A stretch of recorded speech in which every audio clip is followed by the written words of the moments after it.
Thiruvananthapuram വഞ്ചിയൂരിൽ road തടഞ്ഞ് stage കെട്ടി CPM area സമ്മേളനം നടത്തിയതിനെ ന്യായീകരിച്ച് പോളിറ്റ് ബ്യൂറോ അംഗം എ വിജയരാഘവൻ. കാറിൽ പോണോ, പണ്ട് നമ്മൾ നടന്നിട്ടില്ലേ എന്നായിരുന്നു വിജയരാഘവന്റെ ചോദ്യം. CPM കുന്നംകുളം ഏരിയ സമ്മേളനത്തിന്റെ പൊതുസമ്മേളനത്തിലാണ് എ വിജയരാഘവന്റെ പരാമർശങ്ങൾ. റോഡ് തടഞ്ഞ് സ്റ്റേജ് കെട്ടിയതിനെതിരായ വിമർശനങ്ങളെ പരിഹസിച്ചുകൊണ്ടായിരുന്നു എ വിജയരാഘവന്റെ പ്രസംഗം.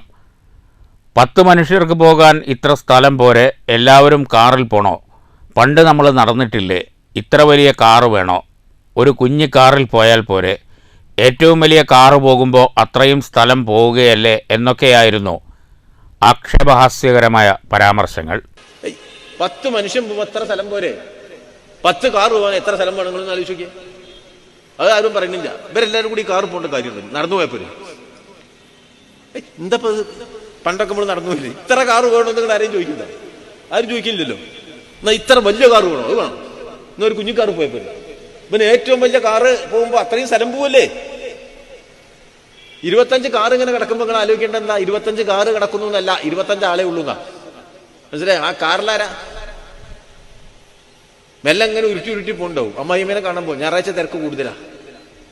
കാറൊക്കെ എടുത്തിന് അമ്മായിമ്മേന്റെ വീട്ടിക്ക് പോകുക, അങ്ങനെ വർത്തമാനം പറഞ്ഞ് ഇങ്ങനെ വർത്തമാനം പറഞ്ഞു സല്ലപിച്ചു. അത്യാവശ്യത്തിന്റെ പോക്കയിൽ വളരെ കുറവായിരിക്കും.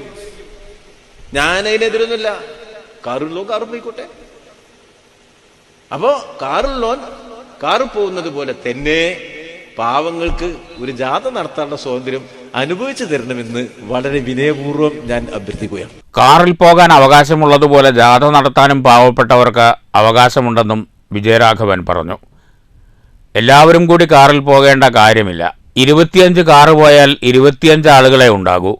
ഇത്രയും വലിയ കാറിൽ പോകണോ, ചെറിയ കാറിൽ പോയാൽ പോരെ, കാറെടുത്ത് ചുറ്റാനിറങ്ങുകയാണ്, സല്ലപിച്ച് വർത്തമാനം പറഞ്ഞാണ് പോകുന്നത്.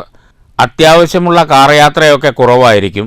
കാറുള്ളവർ കാറിൽ പോകുന്നത് പോലെ പാവപ്പെട്ടവർക്ക് ജാഥ നടത്താനും അവകാശം അനുവദിച്ചു നൽകണമെന്ന് എ വിജയരാഘവൻ ആവശ്യപ്പെട്ടു.